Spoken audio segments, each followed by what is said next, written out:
Alrighty.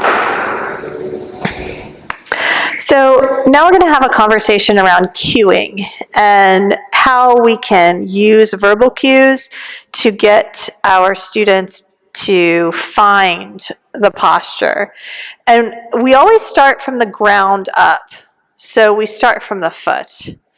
And you'll notice that we did this in transitions especially, turn the back foot to the back of the mat. Now go into Skandasana, right? Rather than just Skandasana, like all willy-nilly, right? So when we are cueing, we also don't want to over-cue. We don't want to cue so much that it is too much. And so what's too much? Too much is when we are just incessantly talking through the whole thing.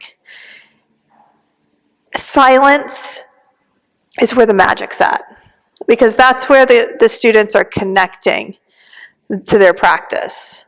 When I'm talking, I'm giving them directions. Ideally, they're listening to me and they're following directions. And if they're not, that's okay.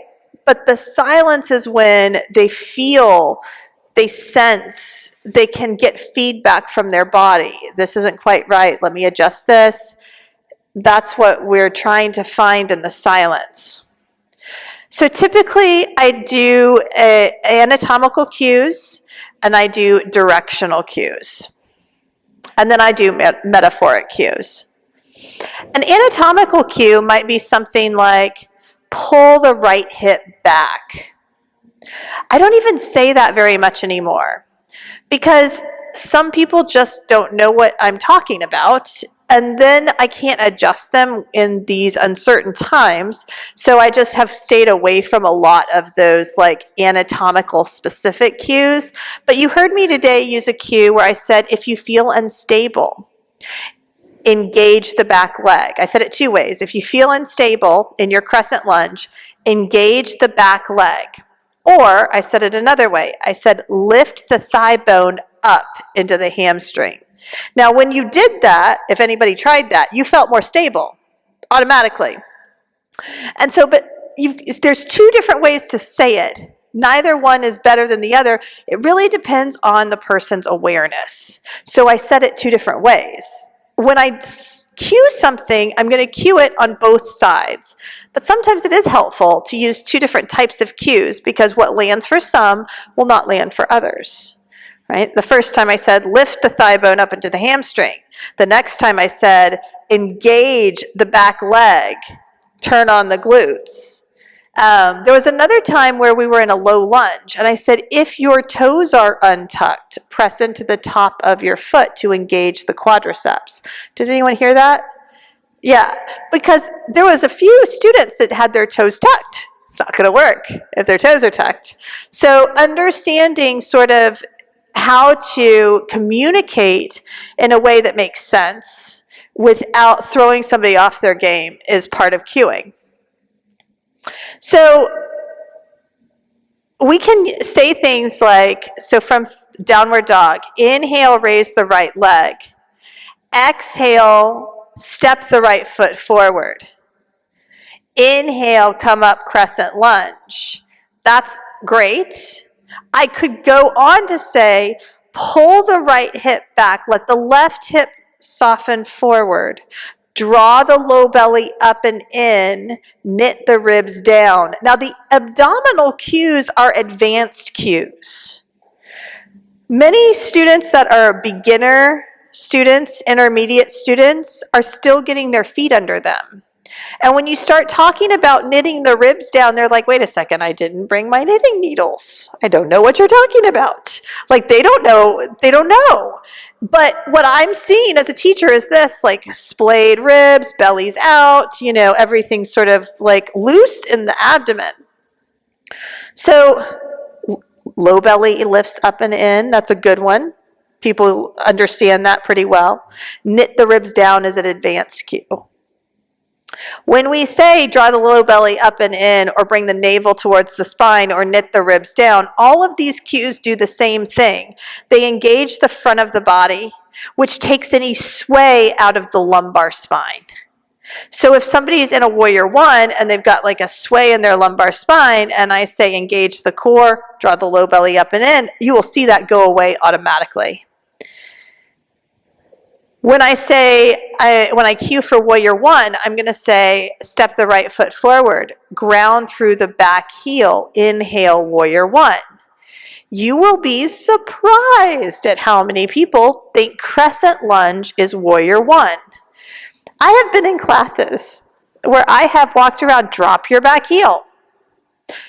Now, check in with that back foot. Make sure that back heel is firmly rooted into the ground. All four corners of both feet on the ground. I keep saying these things. Nobody moves, right? And it's okay. Again, it's okay. Depending on what's happening, sometimes I will go and I will go and adjust them. I'll say, drop your back foot for me. And then I'll say, if you need more space, you can walk your back foot over. Because remember, primary movement gets us there. Secondary movement is our alignment. So if they look like they're on a tightrope, I say step your back foot over, widen your base, right? And that helps them. Warrior two, you'll notice that I say step your back, or we came from standing splits into warrior two a couple times. So we're in a standing split, and then I say float your back toes way back. Inhale, warrior two. Because typically in a studio class, people, again, they're just learning how to practice. Typically, warrior twos are longer than warrior ones. They're not supposed to be, but that's what they are when they come in. And again, I'm not trying to reinvent the wheel with every student. We don't want to over cue. We don't want it to be so overwhelming that we never see them again. So I'm going to teach to them. I'm not necessarily teaching to what I know is best from an alignment standpoint. I'm teaching to them. And then I'm going to adjust to them as I build a relationship with them.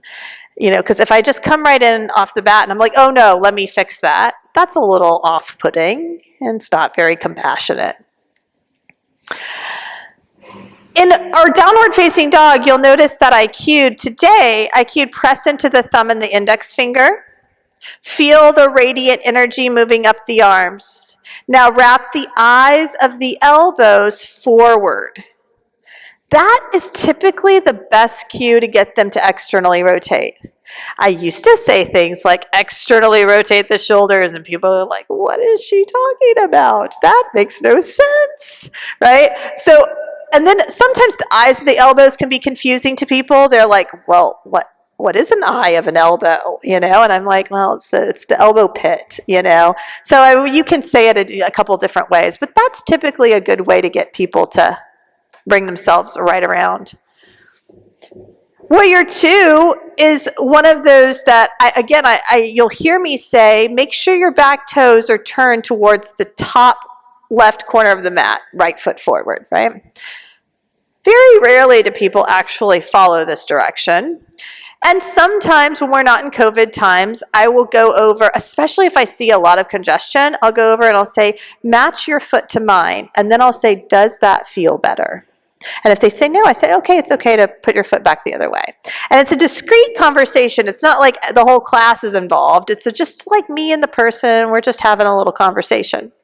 And that's totally fine to do. We don't want to make people feel called out, but we want to make people aware that they are getting a personal experience, that it's not just, again, arbitrary cues aren't useful. We talked earlier about tucking the tailbone. You know, that's an arbitrary cue. It's necessary for about 5% of your student population. But again, if we're looking at it from the Thomas Aquinas perspective, like what's the greatest good and the most people are going to receive benefit, if people are already like scooping their tailbone under because they've been sitting at a desk all day, this isn't really going to do me any good. It's not going to benefit the students any. So all of these things are things to consider when you're cueing. Stacking the knee over the ankle, that's an anatomical cue. Turn to the left, right? That's a directional cue. Move back to the right.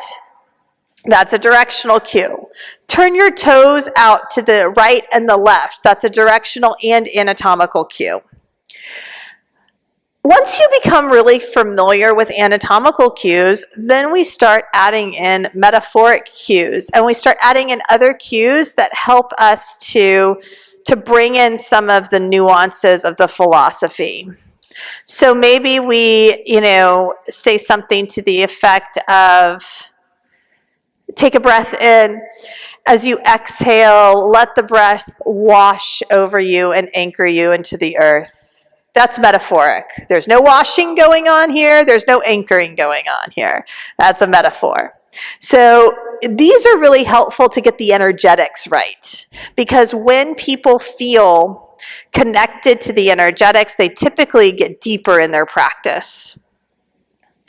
Leslie Kaminoff talks a lot about cues like drop the shoulders not being anatomically correct. And we talked about the shoulder the last time I was in, and we talked about scapular humeral rhythm. Does anybody remember what that is?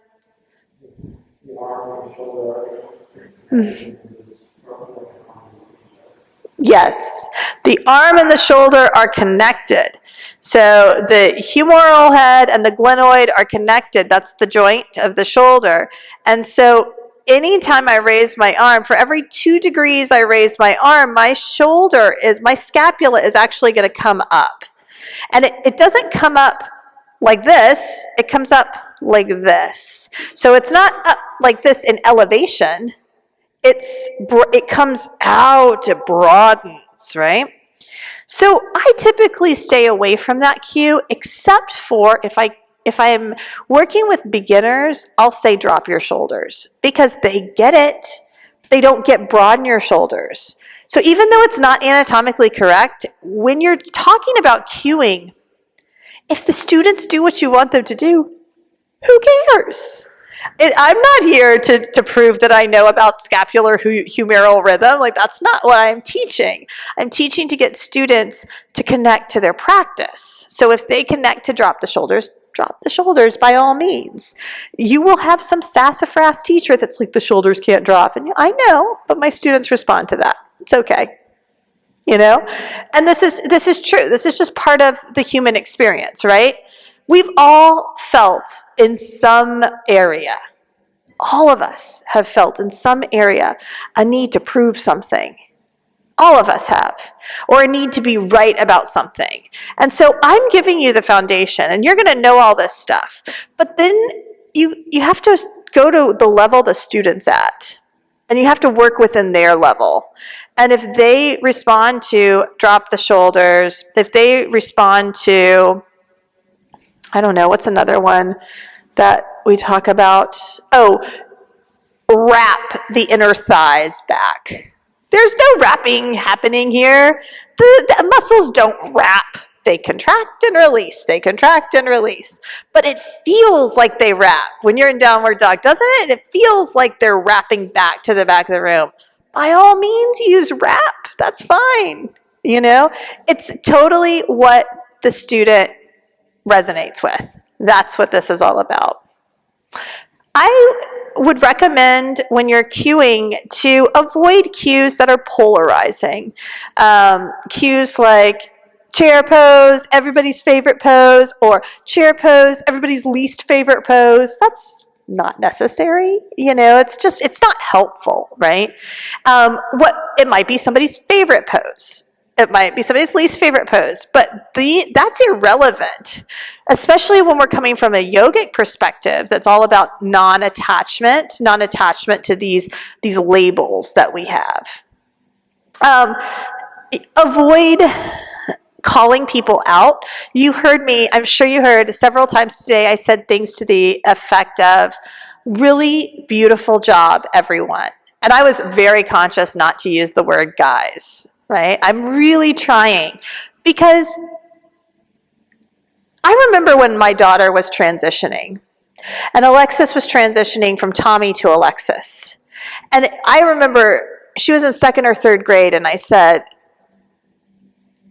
what did I say?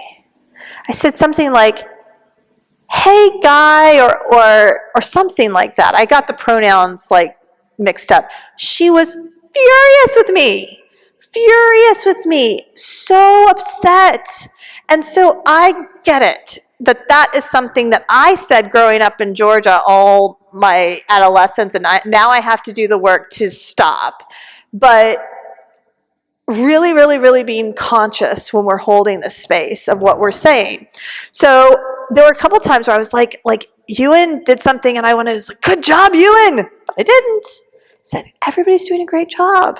Ewan might not want to be called out, right? So we don't want to put our students in a position where our cueing, it becomes awkward in that way.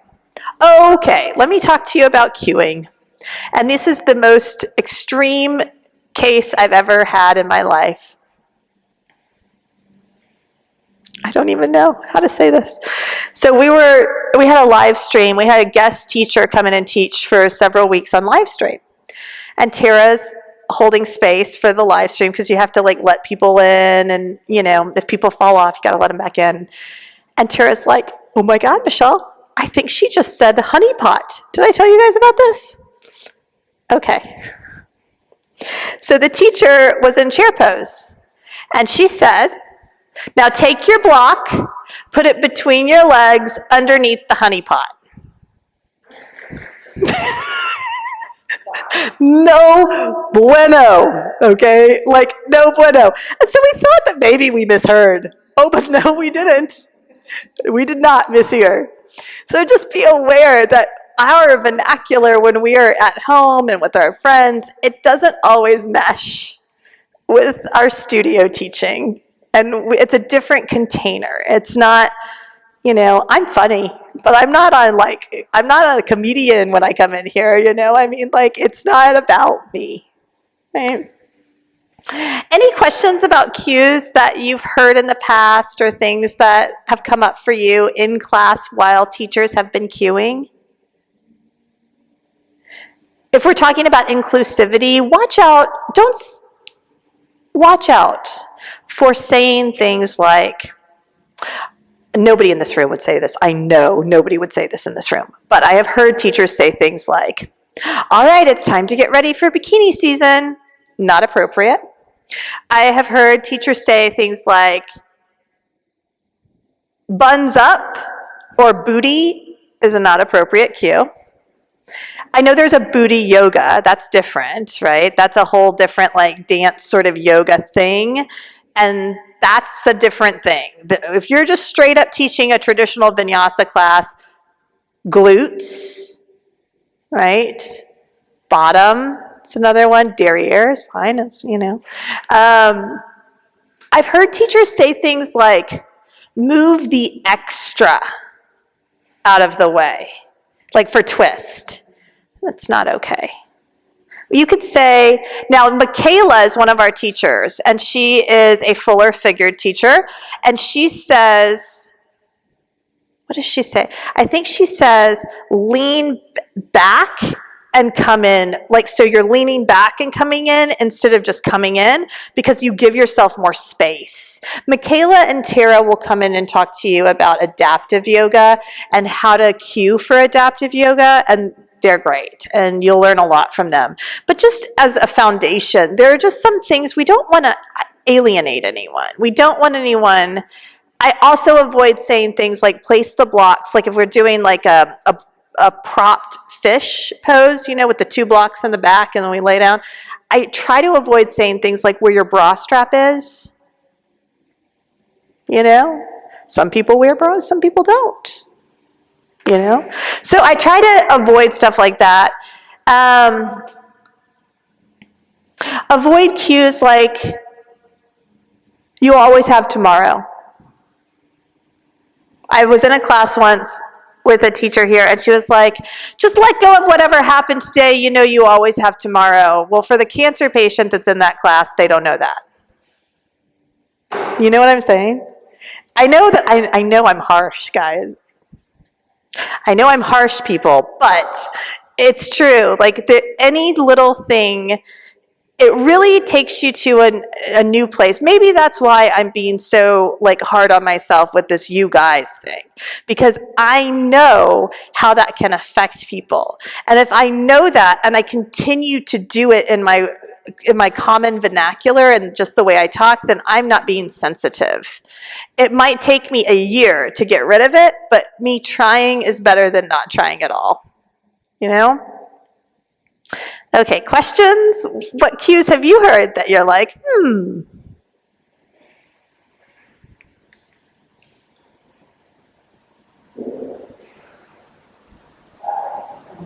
I've heard really appropriate in chair pose, like imagining that, I mean, she quotes that, but just like imagining that you're spreading your butt cheeks as wide on each side of the wall, or just to get to engage with the side of your butt, you know, like she was, I don't know, the way she viewed it was kind of awkward. yeah, and that happens. Some awkward cues are out there.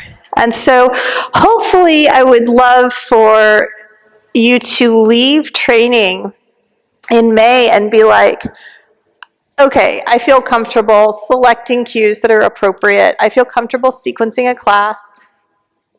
I feel comfortable holding space. Yeah. Yeah. Yes. I think so, like, someone starting to like practice cueing, like either at home or working with like blocks and cueing. I guess they're all important, but would you recommend like starting out focusing more on like the anatomical cues, getting those really down, and then going to directional and then metaphorical, just to make sure you have motivation first? Yeah. Maybe all of the words and all that stuff. Absolutely. So I'm just going to paraphrase what you said so that it's on, so we've got it, because that was a great question. So what I heard you say was, as you're starting to learn to cue, should you start with the basics and then move up to metaphoric and more advanced cues? And yes, absolutely. Start with the breath first. If you are walking yourself, and the way I learned to cue so like implicitly, I used to practice what I was going to teach before I went to teach it. So when I started teaching, I had one Sunday night class at Westgate. And so I would go Sunday afternoon and I would practice. I didn't write it down, but I was intuitive, practice what it felt good in my body. And I would cue myself through inhale, reach the arms up, exhale, forward fold. Inhale, half lift, exhale, plant this, the whole thing. But I was really focused more on the breath and then the anatomical. Once you get those, then you can start directional. Because directional is hard, especially when you're up here at the top of the room and you're looking at them and you think they're right is really their left, but you say right, and then you're directionally all over the place, right? So directional is a little bit more advanced. And then after directional, I would say working with metaphoric cues, and then like symbolism, visualizations can come in, all of that stuff. Yeah. That was a great question.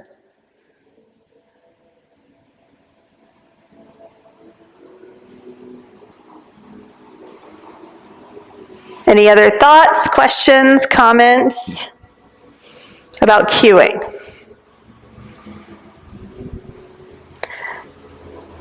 So another thing that I will offer you is the way I was taught to teach is that basically we would focus on one thing.